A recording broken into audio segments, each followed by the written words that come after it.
mo. Oo. Eh kasi ano eh. Oh, look oh. Swimming pool. Look, mommy. Nice. Look, mommy. What? What can you see? There, look. What can you see? Ano yun? Wow. I cannot see a thing. That one, the round one. What Let is... me get it. No? Yes. You're gonna drown there. We should wait for a crocodile. I'm just gonna wait for a whale. Whale? This is the whale. Look, a big whale. Butanding. Come to me, come to me, come to me, my baby. Mahulog.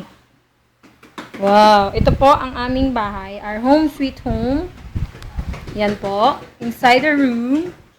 Yay! Yay! You must stay the room. Pero masaya pa rin. Di ba, Abby? Masaya ka ba? Oo! Hindi nga halata po ako. Saya. First time po namin itong bahain. Pero, keep the faith alive. Di ba? Mommy, I get the crayon and they throw it. Can you wait? Next mo, baka may bisita ka dyan.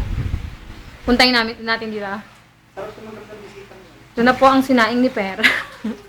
Nagsaing na siya. Takot po siyang magutom. Ito po ang aming kitchen.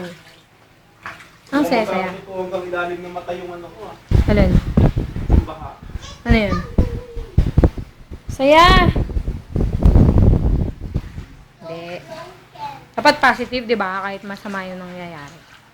Sana positive ka na. Positive ka na. Sa ulo. Positive na ha. Pauli ng asawa ko. Kahit basang-basa.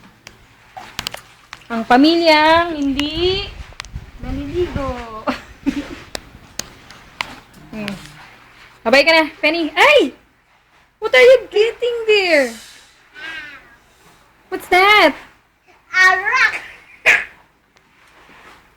Ay! Sa red horse yan eh. Tapon mo yan, madumi yan. Isa. Tapon mo yung pinky o ikaw itatapon ko. Itapon mo yan. Oh, babay ka na. Horseshoe. Babay ka na. Bye-bye reflection. The sexy body. The sexy body. Ano masasabi mo? What can you say? I could say, maganda. Ang alin. Ha? Ito. Bakit? Maganda yung baha. Bakit? Ang ganda. Parang swimming pool. Swimming pool nga. Babay ka na dito. Correct. Manang-mana ka dun, oh. Iba yung isip. I can say. Ayun na pumasok na yung horseshoe. Sana yung horseshoe? Ayun na. Okay. Red horse! Huwag mo na nga mga kandi madumi. Ay, horseshoe. Babay na kayo. Bye-bye. Bye. Bye-bye.